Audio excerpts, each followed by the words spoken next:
नमस्कार साथियों, मैं महेंद्र परियार संस्कृत सिद्धि यूट्यूब चैनल में आप सभी का हार्दिक स्वागत है। दोस्तों, संधि प्रकरण का हमारा ये टॉपिक चल रहा है। इसमें हम आज प्रकृति भाव संधि लेके आए हैं।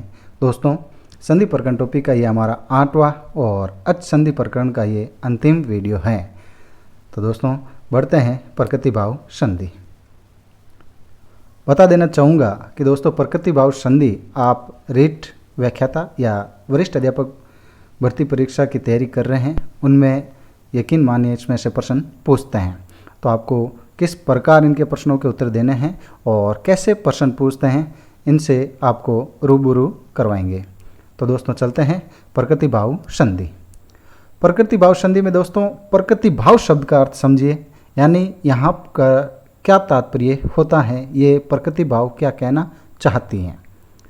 प्रकृति भाव में पदों का यथारूप रहना भी संहिता का कार्य है, यानी प्रकृति भाव में पदों में कोई परिवर्तन नहीं होता है, वो भी संहिता का कार्य है।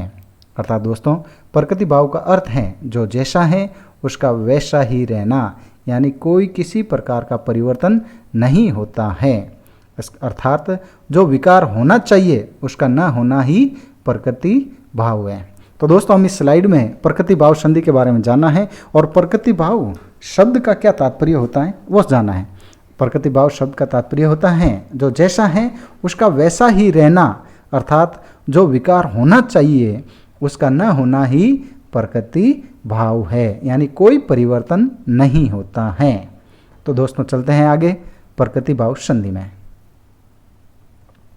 प्रकृति भाव के प्रकार। दोस्तों, बता देना कि प्रकृति भाव, हमने इनका अर्थ जाना है पिछली स्लाइड में, जो जैसा है उसका वैसा ही रहना। अब बढ़ते हैं अगली स्लाइड में प्रकृति भाव के प्रकार।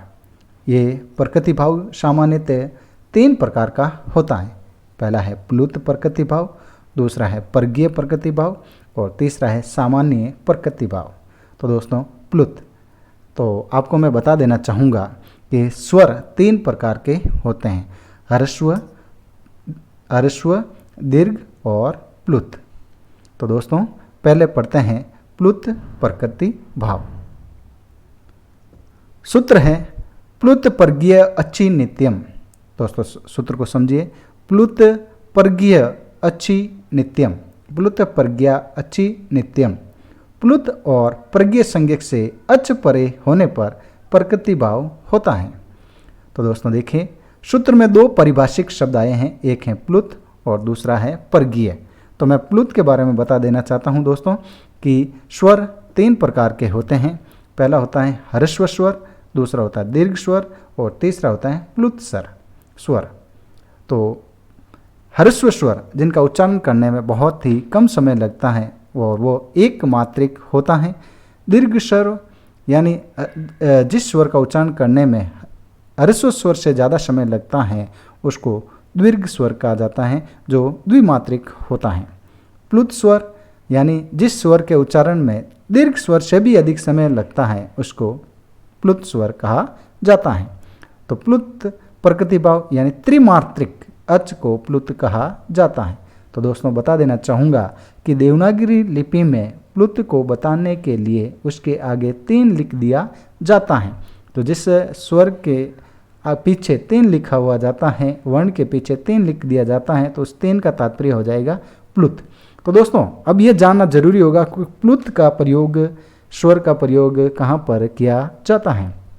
तो दोस्तों, प्लुत स्वर का प्रयोग दूर से बुलाने तथा प्रत्यभिवादन में वाक्य के अंतिम पद की टी प्लुत हो जाती हैं, यानी किसी को दूर से बुलाना है तो वहाँ पर प्लुत स्वर का प्रयोग किया जाता है। आगच्छतु राम, अत्र पठाम राम।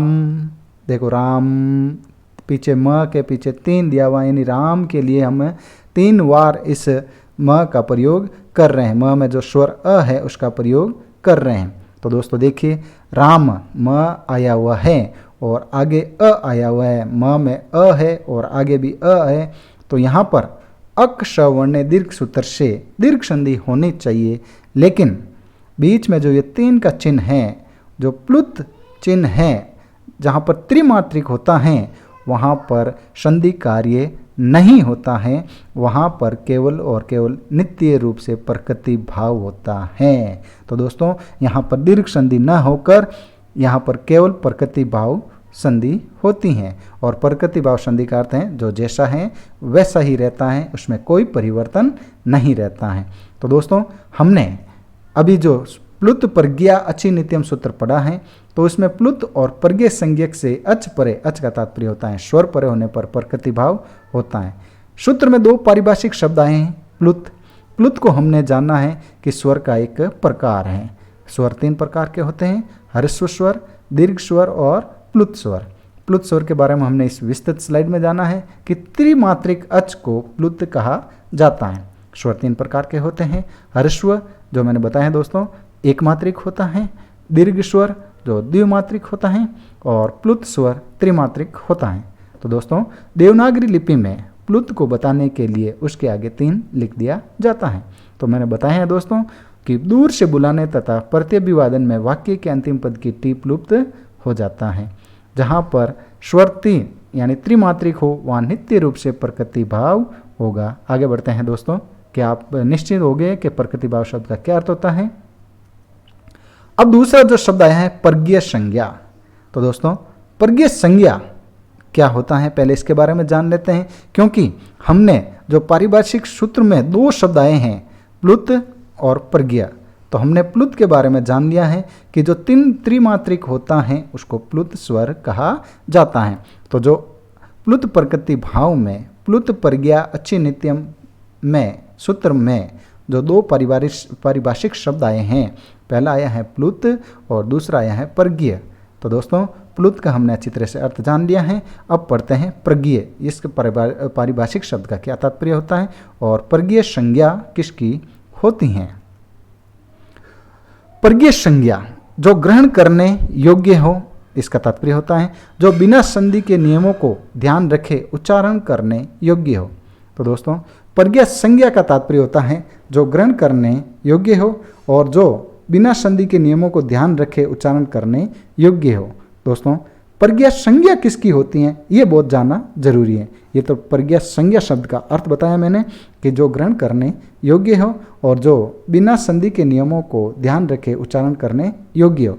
आपके रीट है, व्याख्याता है या सेकंड ग्रेड भर्ती परीक्षा में प्रज्ञा संज्ञा के बारे में जरूर सवाल पूछा जाता है, जो ही प्रमुख सूत्र हैं।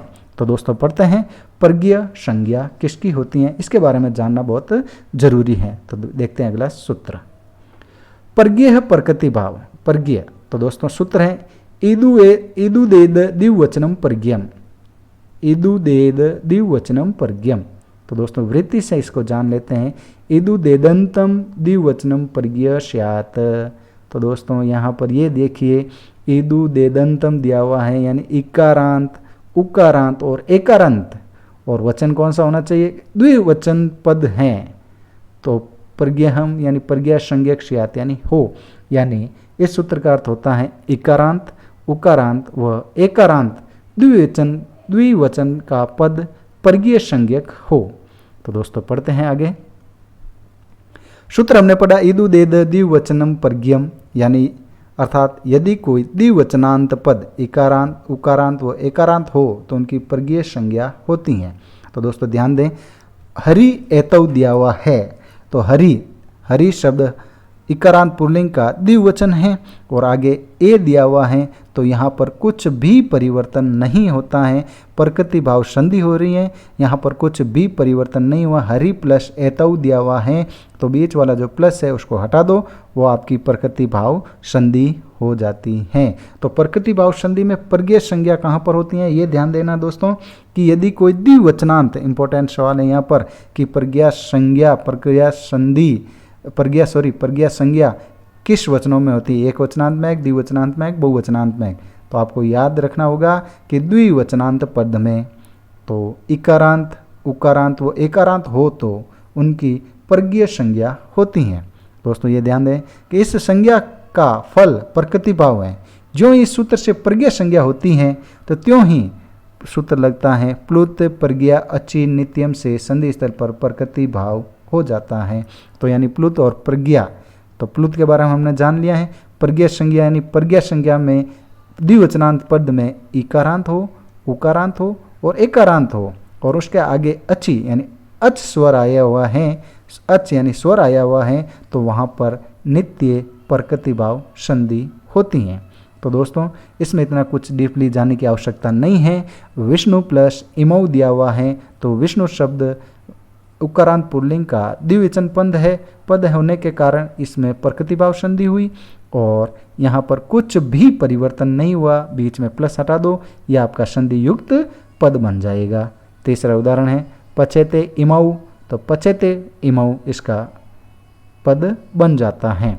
तो दोस्तों आपको ये शॉर्ट ट्रिक्स याद रखनी होगी कि अगर पद के अंत में द्विवचनांत इकारांत उकारांत व एकारांत हैं और आगे स्वर आया हुआ है तो वहाँ पर कुछ भी परिवर्तन नहीं होता है, वहाँ पर प्रकृतिभाव संधि हो जाती हैं।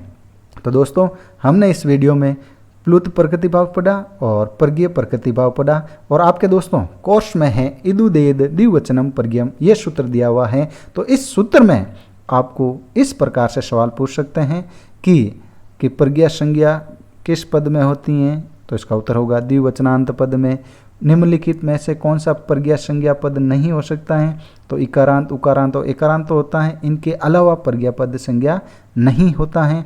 और तीसरा आपको ये पूछ सकता है कि प्रकृतिभाव संधि का सूत्र कौन सा है, तो इदुदे द्विवचनम प्रज्ञम, ये इसका सूत्र है। प्रकृतिभाव संधि का सूत्र होगा प्लुत प्रज्ञा अच्छी नित्यम और प्रज्ञा संज्ञा का हो जाएगा इदुदे द्विवचनम प्रज्ञम। तो दोस्तों हमने इनके उदाहरण पढ़े हैं हरि प्लस एतौ, हरि एतौ, विष्णु प्लस इमौ, विष्णु इमौ, पचते प्लस इमौ, पचते इमौ, यानी इस संधि में कुछ परिवर्तन नहीं होता है दोस्तों। तो अगर आपको ये वीडियो पसंद आया है तो इसको लाइक, सब्सक्राइब और शेयर ज़रूर कीजिए। धन्यवाद दोस्तों, जय हिंद।